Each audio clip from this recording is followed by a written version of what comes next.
Hola, hola, ¿qué tal? Muy buenas tardes para todos, para todas. Bienvenidos, aquí estamos con la edición domingo de MBD Noticias. 19 grados la temperatura a esta hora en Montevideo. Mucha información para compartir con ustedes. Aquí están. Estos son nuestros titulares. Un atentado a balazos contra la sede del Instituto Nacional de Rehabilitación se produjo esta madrugada. En el lugar fue hallado un mensaje con la frase "La próxima va para tu auto y tu familia". La ministra de Defensa Nacional, Sandra Lasso, informó que Cardama se comunicó formalmente en las últimas horas para avisar que no podrá cumplir con los próximos hitos de construcción de la primera lancha encargada por Uruguay. Los 13 ediles de Artigas electos por Cabildo Abierto en mayo se sumaron el viernes al Partido Colorado mediante el sector Unir para Crecer del senador Andrés Ojeda, que definió las incorporaciones como el pase del año. El presidente del directorio del Partido Nacional, Álvaro Delgado, dijo que el expresidente Luis Lacalle Pou no participa de las instancias de autocrítica por la derrota electoral en 2024 porque se tomó una merecida distancia de la coyuntura partidaria. La Intendencia de Montevideo abrió una investigación administrativa tras recibir una denuncia por presunto consumo de marihuana dentro de los camiones recolectores de residuos de una unidad específica. La Asociación de Abogados Laboralistas denunció al Estado ante la Comisión Interamericana de Derechos Humanos por un fallo de la Suprema Corte que le negó la posibilidad de reclamar derechos en el país a un chofer de Uber y lo obligó a litigar contra la multinacional en Países Bajos. La candidata oficialista de izquierda en Chile, Janet Jara, se encamina a ganar la primera vuelta de las elecciones presidenciales de este domingo, pero no lograría el mínimo necesario para evitar el balotaje del 14 de diciembre.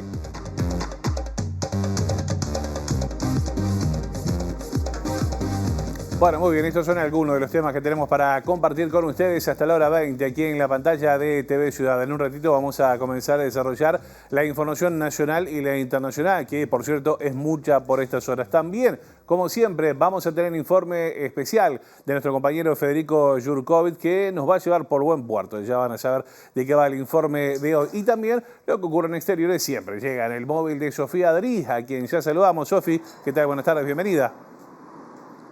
Josema, ¿cómo estás? Sí, te cuento que hoy vamos a estar hablando de la noticia del día, realmente, que fue el atentado sufrido en la sede del Instituto Nacional de Rehabilitación, aquí en el centro, en Cerro Largo y Andes, en la que, bueno, no salió nadie herido, afortunadamente, pero que se vio como un acto de intimidación hacia la presidenta del instituto, Ana Juanchi, así que en un rato vamos a estar volviendo para compartir más información sobre este hecho.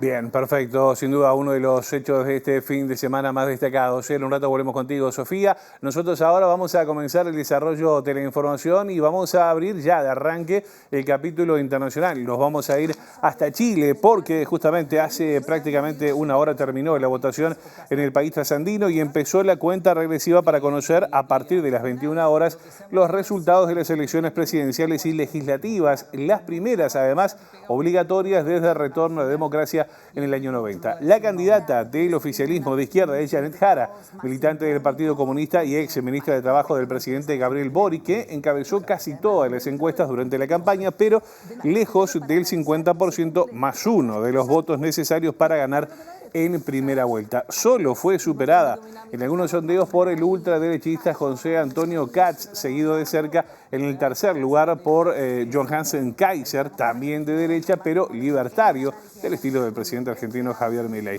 El escenario más probable es que el 14 de diciembre haya balotaje con Jara como ganadora en primera vuelta, pero en desventaja, ya que también la cuarta opción más nombrada previamente fue Evelyn Matei, representante de la derecha que lideraba el ya fallecido expresidente Sebastián Piñera. Vamos a conectar a esta hora con la TV pública de Chile, la Televisión Nacional de Chile, que está justamente en este marco cubriendo lo que está pasando con las elecciones. Vamos a conectar un ratito para saber cómo lo viven los chilenos. Con el segundo o tercero uno puede decir algo. Claro, demasiado cerca. Hay que esperar peleado. un poco. Habría que ver el comportamiento del votante extranjero habilitado para votar, que entiendo que son como más de 300.000 personas. 880.000. Perdón, 880.000 personas, Sí, porque no tienen multa, o sea, es un voto obligatorio, entre comillas. En la práctica no es obligatorio porque no tiene multa, hay que ver cómo se va a comportar el electorado extranjero. Claro, pero pareciera ser que tenía una tendencia. Primer resultado oficial. Esto ya es CERVEL y aquí empieza a ponerse la cosa interesante porque nos dice el CERVEL que con esta cantidad de votos escrutados, Janet Jara, 31,33% de los votos.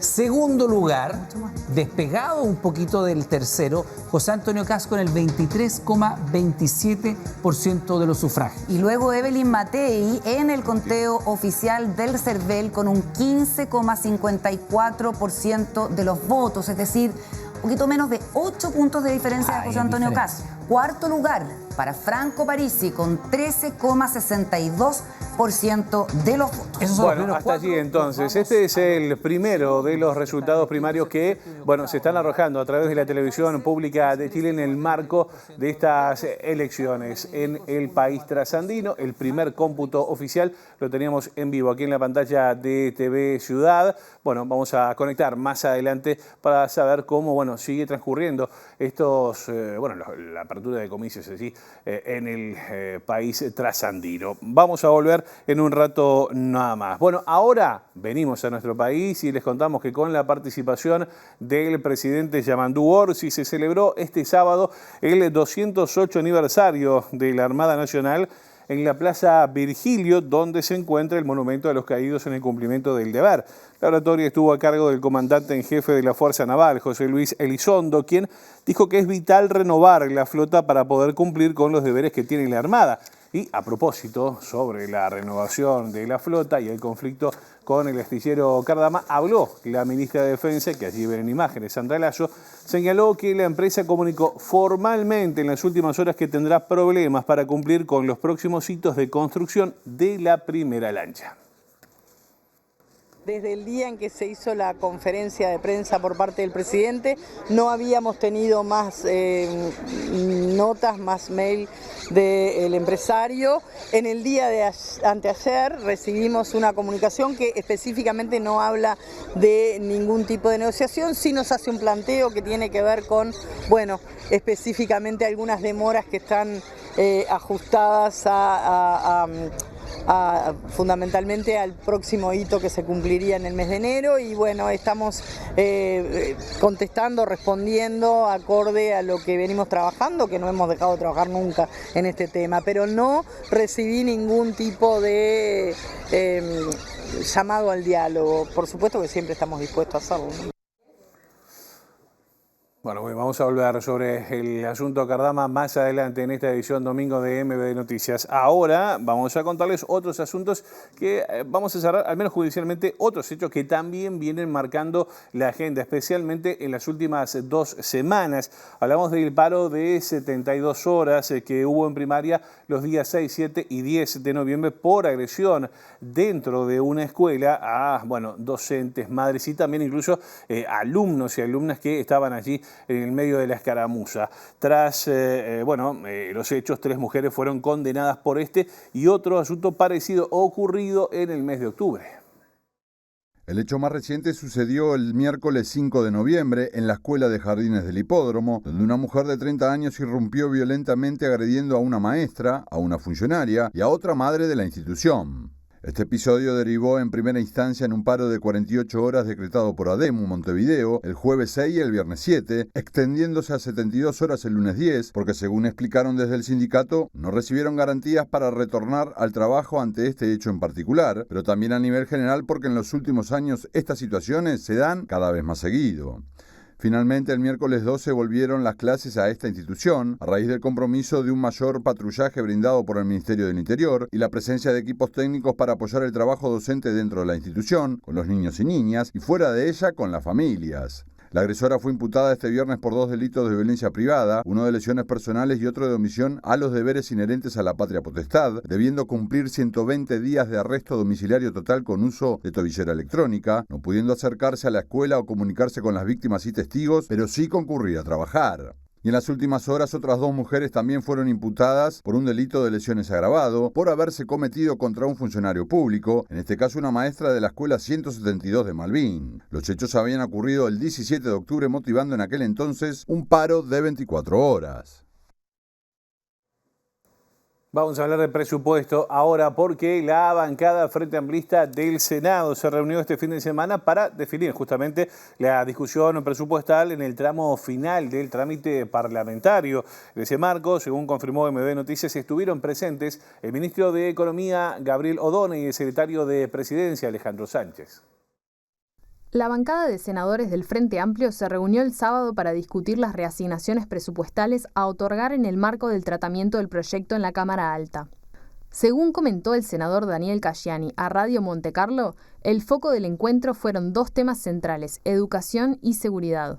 En esa ocasión, el legislador destacó que, si bien hubo un buen trabajo en diputados, no está fácil reformular el proyecto porque no hay muchos recursos y hay que agudizar el ingenio. Si bien la votación en la Cámara Alta tiene plazo disponible hasta el 10 de diciembre, fuentes oficialistas dijeron a varios medios que el Frente Amplio podría buscar acelerar el proceso de votación en el Senado para que la normativa entre a regir desde el 1 de enero de 2026, con el fin de iniciar cuanto antes los cambios impositivos. Según señaló Búsqueda en este sentido, la fecha que la bancada se pone como objetivo para la aprobación es el viernes 28 de noviembre. Una vez que el proyecto sea aprobado por los senadores, si el mismo tiene modificaciones, deberá volver a la Cámara Baja para completar el trámite parlamentario del presupuesto. Muy bien, dejamos el presupuesto de lado, ya vamos a tener la semana para hablar mucho, largo y tendido a propósito del tema. Pero bueno, lo decíamos en nuestros titulares: atentado a balazos contra la sede del INR. Ya Sofía Dri nos adelantó de qué va su móvil y ahora desarrolla con más detalles. Adelante, Sofi, te vemos, te escuchamos. Josema, exactamente, como lo adelantamos hacía un rato, hablábamos de eso. En la madrugada de hoy, a las 2 de la mañana, ocurrió un atentado en la puerta de la sede central del Instituto Nacional de Rehabilitación, aquí en el centro, en el que, bueno, no salió nadie herido, pero sí dispararon contra la fachada y dejaron un mensaje intimidatorio. Vemos ahora un tape que explica un poco lo que sucedió en la madrugada de hoy. El ataque se produjo sobre las 2:15 horas de este domingo en la sede del Instituto Nacional de Rehabilitación de Cerro Largo y Andes, por parte de dos individuos que llegaron en moto y dispararon contra la fachada. La policía recuperó en el lugar 6 vainas calibre 9 milímetros. Además, los atacantes arrojaron una piedra que ingresó al local llevando un papel con la inscripción: "Ojo por ojo, la próxima va pa' tu auto con tu familia adentro", según publicó en redes sociales el periodista Gabriel Pereira. La presidenta del INR, Ana Juanche, informó que no dará declaraciones hasta tanto no avance la investigación, al igual que lo hicieron las autoridades del Ministerio del Interior. No es la primera vez que se dan hechos de estas características. En diciembre, al menos 2 impactos de bala atravesaron los vidrios de la entrada del edificio de la institución. En esa ocasión también se dejó un mensaje intimidatorio: "A los presos se los respeta, señor Mendoza", en referencia al director de entonces, Luis Mendoza. Por ese episodio se arrestó a una mujer identificada como La Chula, integrante de la banda de los Albín, especulando que el ataque había sido por el traslado del líder de la banda, Diego Fernández Albín, a una cárcel de máxima seguridad. A su vez, este nuevo ataque ocurrió a 2 meses del atentado contra la fiscal de corte Mónica Ferrero, cuando ingresaron a su hogar y dispararon varias veces, además de hacer estallar un artefacto explosivo. El Ministerio del Interior aún no se prevé que haya una conferencia de prensa. Esto es porque las investigaciones continúan y todavía no quieren comunicar los avances de las mismas. Pero lo que sí ha habido han sido repercusiones a nivel de las redes sociales de distintas autoridades y distintas instituciones. Por ejemplo, la vicepresidenta Carolina Cose se solidarizó con Ana Juanche y dijo, bueno, cuando la delincuencia se siente perseguida, responde de la única manera que conoce: con violencia. Después, el Instituto Nacional de Derechos Humanos emitió un comunicado en el que manifestó profunda preocupación por la reiteración de este tipo de hechos que buscan intimidar y debilitar el funcionamiento del Estado. El sindicato de la Guardia Republicana también se manifestó y expresó que este tipo de acciones no solo atentan contra una institución, sino contra todos los uruguayos. Y por parte de la oposición, por ejemplo, el diputado nacionalista Pablo Adala dijo que estos atentados deben ser repudiados y rechazados, y un senador nacionalista, Javier García, dijo, bueno, discutamos todo, pero que no falte la unidad contra estos delincuentes. Así que bueno, estos han sido algunas de las repercusiones. Así que en ediciones que seguirán de MB Noticias, continuaremos cubriendo el tema. Volvemos con ustedes. Muy bien, Sofía, muchas gracias a vos, al equipo también por este informe. Esto ocurría, reiteramos, en la madrugada. Vamos a ver cómo sigue este caso. Estaremos atentos, como decía Sofía Adri. Vamos a cambiar de tema ahora y nos metemos en asuntos políticos porque, lo decíamos en titulares, los 3 ediles electos por Cabildo Abierto en el departamento de Artigas se sumaron el viernes al Partido Colorado. Lo hicieron mediante el sector Unir para Crecer del líder del Partido Colorado, el senador Andrés Ojeda, que definió el anuncio como el pase del año en materia política. El referente del sector Razón y Evolución, Wilfredo Correa, dijo que no podían seguir en un partido donde, según agregó, algunos intereses particulares estaban por encima del interés general. Creemos que el Partido Colorado es ese lugar donde nosotros nos sentimos identificados y nos trasladamos al Partido Colorado con los mismos principios que vinimos trabajando desde el primer día que abrimos nuestra agrupación. Nuestra impronta es trabajar por la gente y siempre dijimos que los partidos políticos no pueden estar por encima de la necesidad del pueblo. Por eso que en Artigas se decía que nosotros teníamos una forma de hacer política diferente, porque a modo criollo se dice como que uno no se casa con nadie, pero no es la cuestión, es que uno no se puede casar con intereses que están por encima de la gente. Entonces por eso entendemos que en el Partido Colorado y en el sector de Andrés Ojeda, Unir para Crecer, junto al senador Subía y a Robert Silva, encontramos justamente esa recepción que entendemos nosotros que tenemos que tener como una agrupación política nueva, porque lo decía Andrés recién, nosotros tenemos apenas 3 años y en base a un trabajo bastante fuerte de todos los militantes en Artigas, logramos las únicas 3 bancadas en todo el país de Cabildo Abierto y bueno, pero para nosotros ya es un tema pasado. A partir de hoy vamos a trabajar fuerte para que el Partido Colorado crezca. Esto es mucho más que 13 ediles, esto es una agrupación nacional, que es la agrupación que lidera el edil de Artigas, Wilfredo Correa, quien fuera candidato a intendente, que hoy lidera la bancada de los únicos 13 ediles que logró el lema Cabildo Abierto en todo el país. Decidieron abandonar el Cabildo por razones que él en su momento explicó y bueno, alegres de que se sumen a la renovación del Partido Colorado, un partido de vanguardia y de futuro. Ellos tienen pasado colorado, diciendo de Artigas no podía ser de otra manera, así que yo, a mi juicio, el pase del año. Les contamos ahora, nos vamos de filas coloradas a filas nacionalistas, porque el presidente del directorio del Partido Nacional, Álvaro Delgado, dijo que el expresidente Luis Lacalle Pou no participa de las instancias de autocrítica que viene realizando ese partido porque se tomó una merecida distancia, dijo Delgado, de la coyuntura partidaria. Álvaro Delgado encabezó este sábado en Las Piedras el penúltimo encuentro para analizar el fracaso electoral del año 2024 y dijo que el partido se prepara para celebrar 190 años, siendo que tiene además mayor territorialidad y un doble desafío. El Partido Nacional tiene una doble condición, es oposición a nivel nacional, pero a su vez es gobierno en 15 departamentos, en 15 intendencias, en 96 municipios, con 96 alcaldes, el partido que más intendentes, más alcaldes, más concejales y más ediles tiene, es el que más territorialidad tiene en el país. ¿Participa el expresidente de la República en este tipo de acontecimientos? No. ¿No debería participar? No, él tomó, creo que una merecida distancia de la coyuntura partidaria. Participó la otra vez en un evento, festejó los 189 años del partido, seguramente el año que viene participe en muchas de las instancias de los 190 años del Partido Nacional, pero en el tema de coyuntura me parece que merece además tener un poco de descanso. Pero más allá del descanso, ¿es parte de la autocrítica también de todo lo que pasó en las elecciones, de lo que fue el gobierno, positivo, negativo? Seguramente el día que va a tener el informe final de la empresa Opción lo va a tener. Yo le fui mandando algunos de los insumos que la empresa nos da en el informe que hace y después en las conclusiones, después de las 5 regionales, por supuesto que se lo voy a mandar.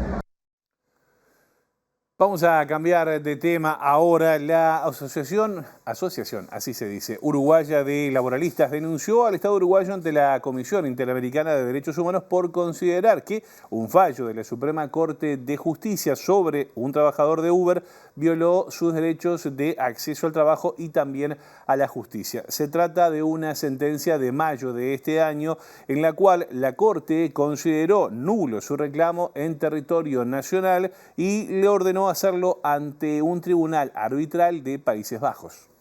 Una vez que tomamos conocimiento de la sentencia de la Corte, que es de fecha 8 de mayo de este año, bueno, diversos integrantes de Aula lo tomamos con preocupación y generó una gran consternación porque visualizamos claramente una vulneración del derecho humano al acceso a la justicia de una persona que está, en este caso, un chofer de Uber, que está en una condición de inferioridad. Ante esta situación, Aula se puso en contacto con el trabajador y le comunicó la posibilidad de presentar una denuncia contra el Estado uruguayo ante la Comisión Interamericana de Derechos Humanos. Aula lo que hace es denunciar al Estado uruguayo por violar diversos derechos humanos de una persona en el marco de una relación laboral.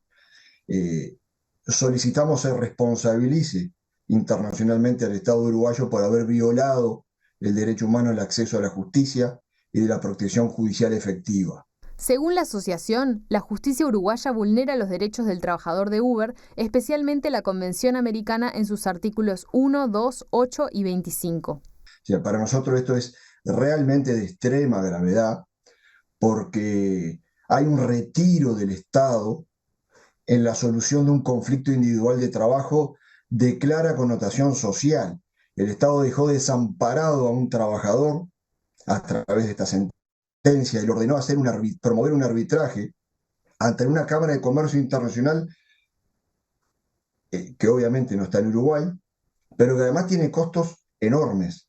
Se estima el costo entre $14.500 o más, costo de gastos administrativos para iniciar el arbitraje. Evidentemente que acá con esta sentencia se hace ilusorio e irreal la posibilidad de hacer exigibles los derechos laborales en una relación de trabajo que se dio acá, en Uruguay.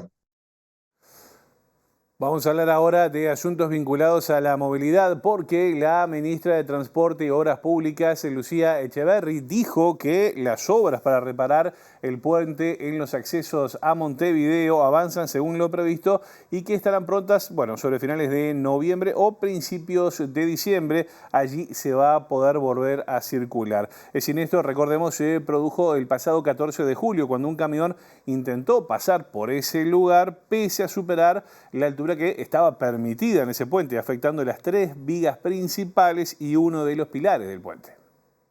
En fecha, de acuerdo a la planificación que estaba establecida cuando se empezó a abordar esta situación tan compleja, ¿verdad?, por el accidente. Ahí participa la Intendencia de Montevideo, participa la Policía Caminera, que han colaborado. Entendemos perfectamente la distorsión, pero realmente fue un siniestro de gravedad para esa estructura, sin lamentar ninguna, gente lesionada, que eso es lo más importante, pero es una obra de magnitud y en este momento se está en el fraguado de ese hormigón que es tan importante. Estamos en fecha, la empresa Stiller ha cumplido. Se ha trabajado incluso en doble turno para acelerar todas las tareas posibles. Esperemos que realmente en las últimas semanas de noviembre y principios de diciembre ya se esté liberando al tránsito por debajo y se puedan empezar los trabajos finales. Y es real porque a la noche también se está trabajando en aquella zona. Vamos a cambiar de tema ahora. Les contamos que la Intendencia de Montevideo abrió una investigación administrativa para establecer la veracidad de una denuncia realizada por un funcionario acerca del constante olor a marihuana en los camiones de recolección de residuos. La medida también apunta a conocer por qué no se activaron los protocolos correspondientes ante un supuesto caso de consumo de sustancias que están prohibidas en ambientes laborales.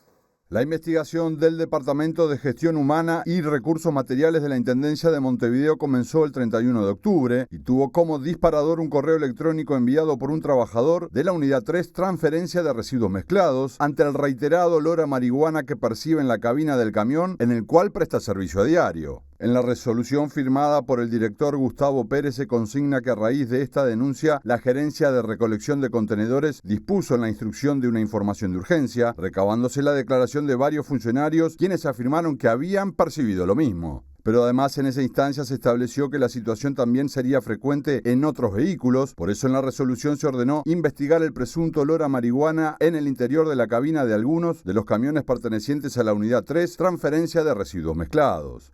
Y en ese mismo sentido se pide establecer los motivos por los cuales no se habría activado el protocolo existente para estos casos, ni tampoco se tomaron las medidas tendientes a resolver la situación, aspectos que deberá determinar la unidad de sumarios durante la investigación, además de la responsabilidad en el supuesto consumo de marihuana dentro de los camiones y en horarios laborales. En un rato nos vamos hasta Chile también para saber cómo siguen la apertura allí de las hojas de votación, el conteo de hojas de votación justamente en el país trasandino. Vamos ahora a contarles que el Tribunal de Cuentas observó la licitación adjudicada a la Fundación Aganar para la gestión contable, administrativa y también técnica de 4 áreas clave en la Intendencia de Rocha. Estamos hablando de la social, la deportiva, la educativa y también la cultural. La Fundación Aganar fue la única que se presentó justamente al llamado, pero que, según el Tribunal de Cuentas, no cuenta con la previsión presupuestal suficiente. La resolución 2735 del Tribunal de Cuentas a la que accedió MBD Noticias refiere a la licitación número 1 de la Intendencia de Rocha en 2025, observada con una mayoría de 5 ministros en 7, siendo favorables a la Intendencia los votos de los delegados que representan al Partido Nacional, Francisco Gallinal y Darwin Machado. El llamado de la comuna esteña tenía como objeto encargar a un tercero la gestión contable, administrativa y técnica de los programas sociales, culturales, deportivos y educativos, con aporte de recursos humanos para las diversas áreas de la Intendencia. La licitación fue lanzada en julio por el intendente Alejón Pierres, estableciendo que la contratación de dichos servicios tendrá vigencia a partir de la fecha de su notificación y se extenderá hasta el fin del periodo de gobierno, es decir, en 2030. La apertura de ofertas se realizó el 6 de agosto, confirmándose versiones previas que indicaban que solo se había presentado la Fundación Aganar, declarada adjudicataria por el intendente el 4 de septiembre, en virtud de que cumple con todos los requisitos exigidos en el pliego de condiciones. Sin embargo, el Tribunal de Cuentas observó el gasto considerando 2 razones. Una, que el artículo 1 del pliego de condiciones particulares, al definir el objeto del presente procedimiento competitivo, no cumple con los requisitos mencionados, y por otro, porque no pueden comprometerse gastos sin que exista disponibilidad presupuestal suficiente en el rubro de imputación contable. Los votos discordes de Machado y Gallinal señalan que no hay incumplimientos vinculados a la disponibilidad presupuestal y que el objeto de la licitación quedó suficientemente descrito, a diferencia de la mayoría que entendió que la descripción había sido genérica.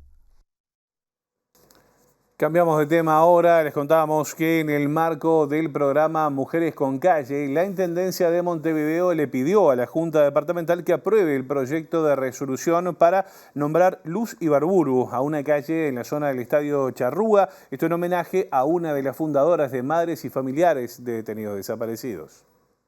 De acuerdo con la resolución 4426 de la Intendencia de Montevideo del 3 de noviembre, la idea de llamar Luz Ibarburu a una calle se activó a pedido de Adriana Cabrera Esteve, integrante de Familiares de Detenidos Desaparecidos y cuyo padre, Ari Cabrera Prates, continúa desaparecido desde 1976, luego de ser secuestrado en Buenos Aires.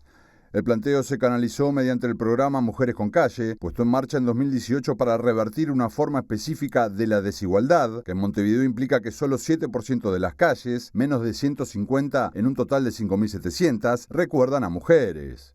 Las postulaciones se pueden hacer desde el portal de la Intendencia, llenando un formulario para que, si se cumplen los requisitos, continúe el proceso, como en este caso, que se acerca a su final con el pedido del Ejecutivo a la Junta para su aprobación. Se trata de la calle que nace en Zunfelde al sur de su cruce con Flamarión, que pasará a llamarse Luz Ibarburu en lugar del genérico actual de 17 metros. Luz Ibarburu falleció el 30 de junio de 2006, sin haber podido encontrar a su hijo Juan Pablo Recaño, detenido en Buenos Aires y desaparecido desde el 2 de octubre de 1976. A partir de entonces, Ibarburu comenzó un periplo para dar con su paradero, reuniéndose con otras familias que estaban en la misma situación y con las cuales comenzaron en 1977 a darle forma a la Organización de Madres y Familiares de Detenidos Desaparecidos en Uruguay. Y vamos a seguir con temas vinculados al pasado reciente, porque la Comisión Honoraria de Sitios de Memoria inauguró un monumento en General Flores 4050. Esto frente a la vieja sede del Servicio de Paz y Justicia, el SERPAJ, para conmemorar el ayuno masivo realizado en ese lugar en 1983 contra la dictadura. El pastor metodista Ademar Olivera fue uno de los ayunantes y este sábado participó justamente de la ceremonia, recordando las sensaciones que tenían en aquel momento, como así también la represión que se desató a raíz de esta medida. Estamos declarando sitio de memoria al memorial por el ayuno que realizó el Servicio de Paz y Justicia, SERPAJ, en el año 1983. Bueno, ese fue un hito en las movilizaciones del año 83 para recuperar la democracia. La represión no paraba, seguía, y dijimos, bueno, vamos a buscar alguna forma alternativa. Fue una experiencia dura por el hecho de que, por la represión, el aislamiento, que nos cortaron la luz, el teléfono, todo el control de afuera, y ver cómo la gente se los detenía afuera, y orábamos todos juntos el Padre Nuestro. Ese era nuestro delito, y fue esa última noche que detuvieron a mucha gente, monjas, curas, laicos, gente sin religión, pero todos acompañando, digamos, los motivos del ayuno.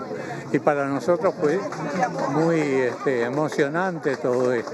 Por un lado, por el hecho de que a pesar de la represión y el control, sin embargo, mucha gente se iba animando cada vez más a salir a la calle a protestar.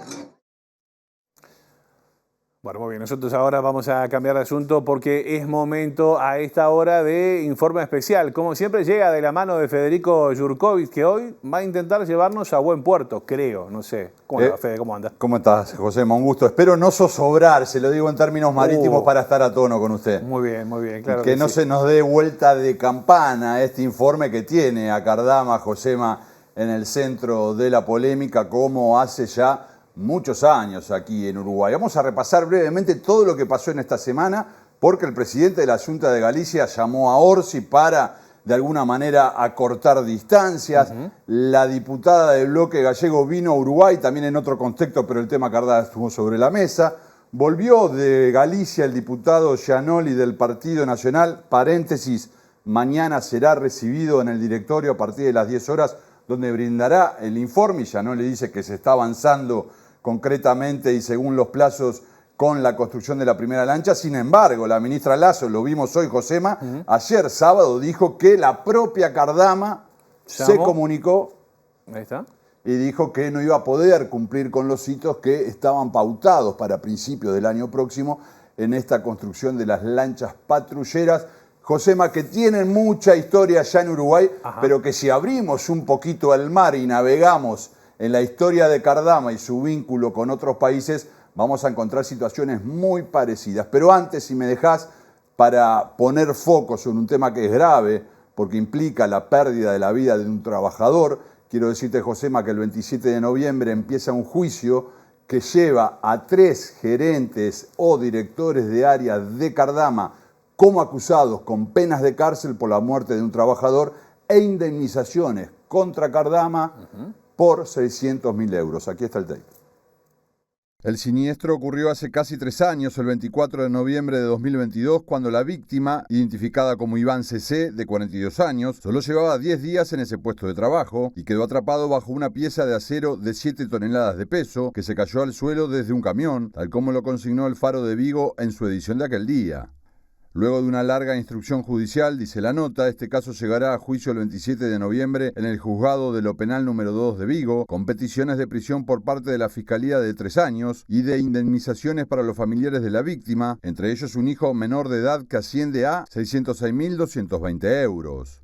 La información indica que Iván había empezado a trabajar como auxiliar del naval Tunafer, pero que el siniestro en el que falleció ocurrió en el predio del astillero Francisco Cardama Sociedad Anónima, en la avenida Beiramar, y 3 de cuyos responsables, al menos en dicha fecha, se sentarán en el banquillo de los acusados por un delito contra los derechos de los trabajadores y otro de homicidio por imprudencia grave. Se trata del gerente del Departamento de Seguridad y Salud y de Investigación más Desarrollo, de un jefe de equipo y de un jefe de buque. Junto a las penas de cárcel y la responsabilidad civil, el fiscal pide la inhabilitación para el ejercicio de su cargo durante el tiempo de la condena.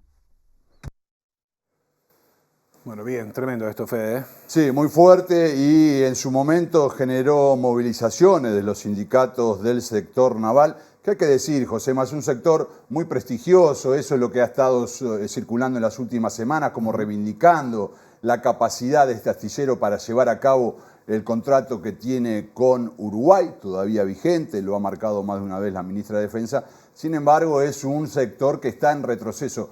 Particularmente Cardama, desde 2017 no entrega ningún barco, Josema, por ejemplo. ¿Desde 2017? Sí, por eso el contrato que había logrado con Uruguay se pensaba que iba a ser el disparador para un nuevo tiempo que parece no llegar. Y si te parece, Fernando del Gaudio, nuestro compañero de BTR, nos va a ayudar ahora para ir repasando esta historia que tiene que ver con un contrato de la empresa Cardama con Senegal. Ahí empezamos a ver, por ejemplo, la noticia en sí mismo, Josema, es del 14 de marzo de 2016, la da el Correo Gallego e informa que el astillero Cardama construirá un buque para Senegal por 12 millones de dólares y se empezará a cortar la chapa en 2 meses. Marzo de 2016, ¿me escuchó, no? Ok, marzo, tomo nota. Seguimos entonces, vamos al próximo titular. Ahí nuevamente el Faro de Vigo nos cuenta ahora, el 7 de agosto de 2016, que el astillero colocó la quilla del buque multipropósito para Senegal,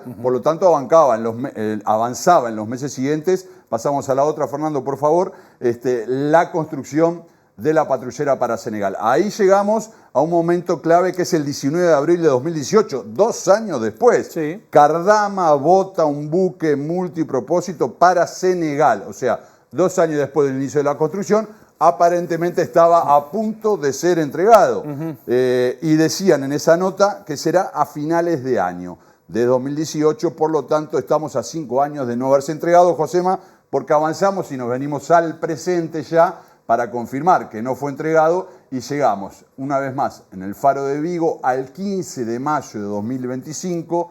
Cardama vuelve a botar su primer barco tipo militar, el Tecur, que entregará a Senegal, dice, en los próximos 2 meses. En mayo de 2010, ahí lo vemos ahí en el titular, en los próximos 2 meses se entregaría. O sea, mayo vendría junio y sería en julio.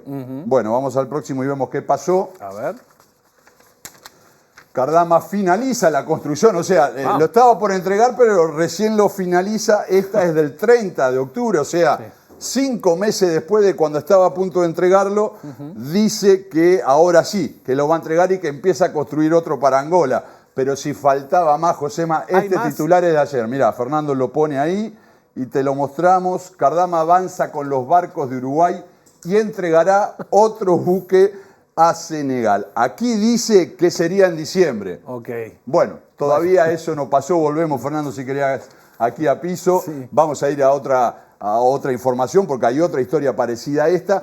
Pero ahí vimos cómo desde 2016 hasta acá, 9 años, un buque que iba a ser entregado todavía no lo terminó. Claro. Debe ser complejo construir una patrullera, pero claro, no sé si para tanto tiempo, ¿no? Y más si nunca la había construido, porque las de Uruguay iban a ser las primeras, en el medio parece que terminó esta de Senegal. Iremos viendo en diciembre a ver si la entrega o no, para sumar episodios. Pero también es muy interesante esto que pasó, y le pedimos a Fernando que nos ayude de nuevo a poner el caso Cardama y Dinamarca. Mire, esta noticia que estamos viendo, Josema, en pantalla, es de hace bien poquito, es de este año, y se dice que Dinamarca adquirió finalmente una patrullera porque no aceptó la que había hecho Cardama y terminado en 2011. Eso es lo que dice así en la bajadita. Yo para no cargar no puse tanto, sino para ver que la fuente es real. Todo esto se puede ser chequeado, obviamente, de Josema. Y el año pasado, en agosto de 2024, pasamos a la próxima imagen de ese mismo TEI, Fernando, por favor. En agosto de 2024 se pone a remate este barco que era para Dinamarca. No lo que hicieron, hay que venderlo. Ahí la tenemos, mirá, GoBid es la página de remate, búsqueda, inspección pesquera y rescate, para Dinamarca. En agosto de 2024 se subió a esa página. Si está interesado, Josema tiene chances. Sí, no sé si llegó a los números. Habría que hablar con Mario Cardama ahí, pero bueno. Todavía sigue. Ese Capaz barco, que puedo pedir una garantía. No sé, habla con la gente de Eurocommerce. Aunque, no. Ahí lo comentamos en el cierre, si querés. Pero ese barco, Josema, es uno de los que en su momento se intentó ofrecer a Uruguay. Estamos hace varios años, porque la historia con Cardama también tiene muchos años. Volvemos, Fernando, y te agradezco. Esto, en definitiva, es para mostrar que además de lo que está pasando aquí en Uruguay, recordemos que hay una denuncia penal presentada por el Estado uruguayo por incumplimiento del contrato al haber presentado una garantía de una empresa fantasma firmada para la ocasión por un ciudadano ruso. Este año no va a haber novedades en ese sentido. Habrá que ver si el ambiente político genera algún tipo de alternativa, pero ya con los anuncios de Cardama que no va a poder cumplir, por lo pronto, me parece que llegada a buen puerto, por lo menos a nivel de ese negocio, Josema, no va a haber. Ojalá no haga agua con esto. Fede, muchas gracias. Bueno, muy bien, nosotros ahora cambiamos de tema. Les contamos que la asociación civil que gestiona el Plan CAIF y el Club de Niños Señora de Lourdes decidió rescindir el contrato que mantiene con INAU, con lo cual el centro deberá cerrar sus puertas el año que viene. Ana Clara Deus, que es madre integrante del centro educativo, expresó la gravedad de este cierre en una zona que tiene oferta reducida, pero que además tiene una alta demanda para estas propuestas. Acá funcionan dos planes, Plan CAIF, que atiende a más de 70 familias, y Club de Niños, que son otras 40 familias más. Y bueno, obviamente también la preocupación de que todo el equipo queda sin su empleo, ¿no? Que son 30 funcionarios entre los dos programas. Ellos nos dijeron cuando se presentaron acá que nos garantizaban a todos la cobertura, y en realidad no es cierto, porque hemos recorrido los dispositivos de la zona y no tienen cupos, estamos todos los que hemos concurrido a listas de espera. Esta es una zona que es de las que tiene más población migrante, por ejemplo. ¿Cómo afecta en ese sentido a esta población? Bueno, nosotros entendemos que es el CAIF, más allá de la cobertura del niño, su nombre lo dice, es infancia y familia. Entonces, toda la recepción y la ayuda que se hace a la familia migrante que llega a integrarse a la sociedad, culturalmente somos muy diferentes y lleva un proceso de adaptarse. Desde Plan CAIF se apoya en la integración. Creemos que las familias se verían afectadas en eso. Es un cambio grande, hasta lo ven los niños en lo alimenticio día a día.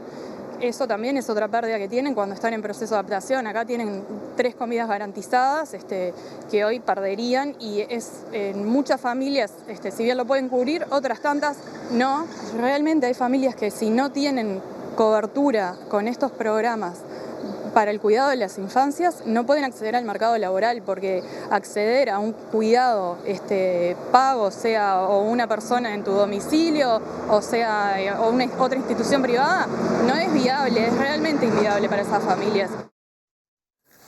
La Policlínica Don Bosco, que está ubicada en la Ruta 8, a la altura del kilómetro 16, suspendió la atención al público el pasado 5 de noviembre. Desde ACE explicaron a MBD Noticias que la medida se tomó para intervenir este centro de salud, que tiene problemas edilicios y también presenta riesgo sanitario por presencia de abejas. La Policlínica de Villa Don Bosco cerró su atención al público días atrás. Desde ACE sostienen que se prevé intervenir el centro, que tiene problemas edilicios, y continuar las tareas de fumigación, que hasta el momento no han podido controlar la presencia de abejas. Se mantiene la atención domiciliaria y los pacientes que necesitan consulta son derivados al Centro de Salud Malinas, en Villa García, ubicado a 6 kilómetros. El lunes se realizará una reunión entre usuarios y usuarias y vecinos y vecinas del Centro de Salud y la directora de la RAP Metropolitana, Mónica Oliniski. La Policlínica Don Bosco atiende a cerca de 2.000 personas, muchas de ellas en situación de vulnerabilidad. Les contamos ahora que entre julio y noviembre la Junta Electoral de Montevideo realizó 90 trámites por día, entre ellos la expedición de credencial cívica por primera vez para 11.000 de las 92.300 personas que estaban justamente habilitadas para poder hacerlo aquí en Montevideo. El presidente del organismo, de la Junta Electoral, Martín Prato, dijo a MBD Noticias que esto es posible gracias a la implementación de las oficinas móviles que van rotando en los 8 municipios de Montevideo. Las oficinas móviles de la Junta Electoral de Montevideo, que está yendo a distintos barrios de la ciudad de Montevideo. Comenzamos en el municipio A, después nos trasladamos al municipio G, al municipio D y bueno, ahora en noviembre estamos finalizando en el municipio F. En estas oficinas, tanto en la de Ciudad Vieja como en las oficinas móviles, se pueden hacer los tres trámites.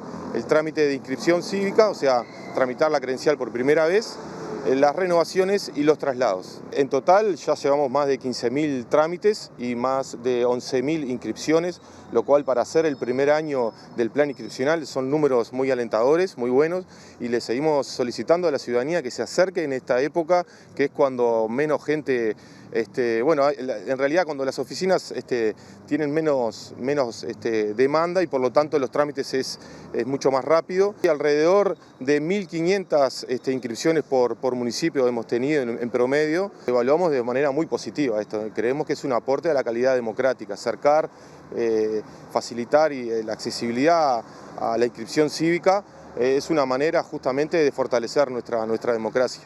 El inconveniente que tenemos muchas veces es la poca difusión que tenemos, por lo tanto, bueno, buscamos todas las alternativas, estamos mucho en diálogo con distintos actores de otros organismos del Estado, municipios, bueno, con las autoridades de los centros educativos, con los consejos vecinales, el consejo municipal. Por allí estaba entonces Martín Prato, presidente de la Junta Electoral, comentando estos aspectos, estas oficinas móviles que, como decíamos, están recorriendo los 8 municipios de Montevideo. A partir de mañana, el lunes 17, va a estar en la zona del municipio F, en la órbita del municipio F, concretamente en el liceo número 13, allí el liceo Ituzaingó. Esto será desde mañana, lunes 17, hasta el 21 de noviembre, allí en Francisco Echagoyen, 4949, esquina Patricios. Será en 2 horarios, de 10 a 13 y de 14 a 17 horas. Se podrá tramitar allí credencial cívica, los traslados, sale 200 pesos en efectivo, y las renovaciones que tienen el mismo costo, 200 pesos en efectivo. La inscripción por primera vez no tiene costo, hay que llevar allí un documento de identidad. Y bueno, así las cosas, la inscripción por primera vez es gratuita, pueden realizar el trámite los nacidos hasta el 12 de mayo de 2012, inclusive, según informó la Junta Electoral. Reiteramos, ahí lo ven entonces, del 17 al 21 de noviembre en estos horarios que les comentamos. Antes de la pausa nos vamos hasta Chile, que dice la televisión pública en el marco de estas elecciones en el país trasandino. Se habían registrado ya los primeros datos, hace un ratito se los mostrábamos en vivo, estaba liderando Jara, seguida por Kast. Esto es lo que está pasando a esta hora. Nos vamos a la pausa con esto. Recién hablando de un 15% de los votos. ¿Pero Arturo se mantiene la tendencia? Nosotros esperamos y de alguna manera también recibiendo información interna de todas las regiones de Chile que sí, se mantiene esa tendencia a pasar, digamos, a segunda vuelta. Estamos muy distantes del tercero que sigue abajo, digamos, y la verdad lo que tenemos que hacer es esperar unos 30, 40 minutos más para tener una...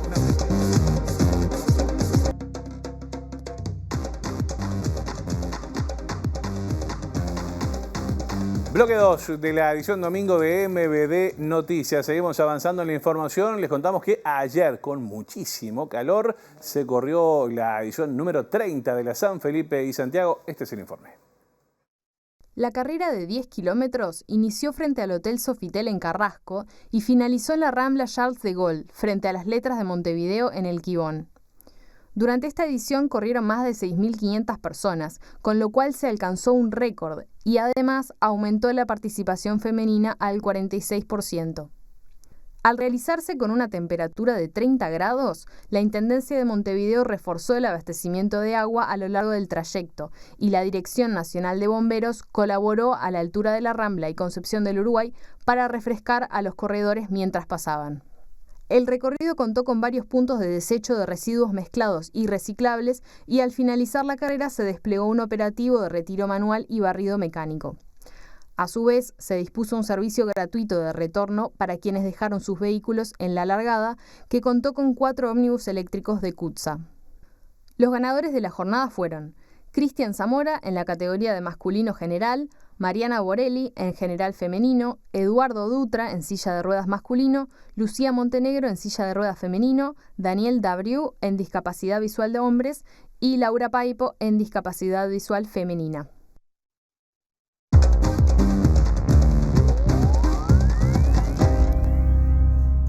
Bueno, abrimos el capítulo internacional mientras esperamos los resultados en las elecciones de Chile. Vamos hasta Bolivia, donde hace una semana hubo cambio de gobierno y también de orientación ideológica.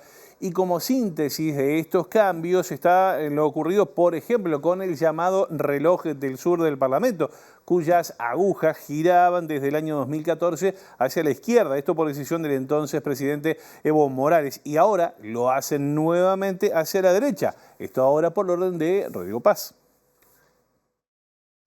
La decisión tomada por el presidente Rodrigo Paz de eliminar un símbolo político del movimiento al socialismo de Evo Morales, que gobernó entre 2006 y 2025, solo interrumpido por un golpe de Estado entre 2019 y 2020, sintetiza el cambio de época que vive Bolivia. Si bien esa época había arrancado en 2006, fue 8 años después, el 21 de junio de 2014, cuando el reloj de la cúpula de la Asamblea Legislativa Plurinacional le cambiaron de lugar los números, menos el 12 y el 6, y las manecillas comenzaron a girar hacia la izquierda, como un acto contrahegemónico frente al norte global. Todos nuestros relojes deberían girar como este, porque estamos en el sur. Es que no estamos en el norte, estamos en el sur. Es simple, no es complicado, dijo entonces David Choquehuanca, canciller de Evo entre 2006 y 2017 y vicepresidente de Luis Arce entre 2020 y 2025.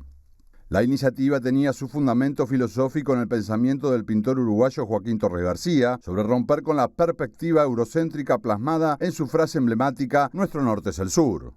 El retorno de las agujas a su desplazamiento tradicional hacia la derecha se produjo el jueves y fue tomado como eje del debate político que vive Bolivia desde la Asunción de Paz el sábado 8. Los que respaldan su decisión consideran que con el reloj funcionando hacia la izquierda Bolivia iba a contramano del mundo, como lo señaló por ejemplo el senador oficialista José Ormachea, quien expresó su felicidad por el cambio, ya que el reloj hacia la izquierda, dijo, significaba el retroceso.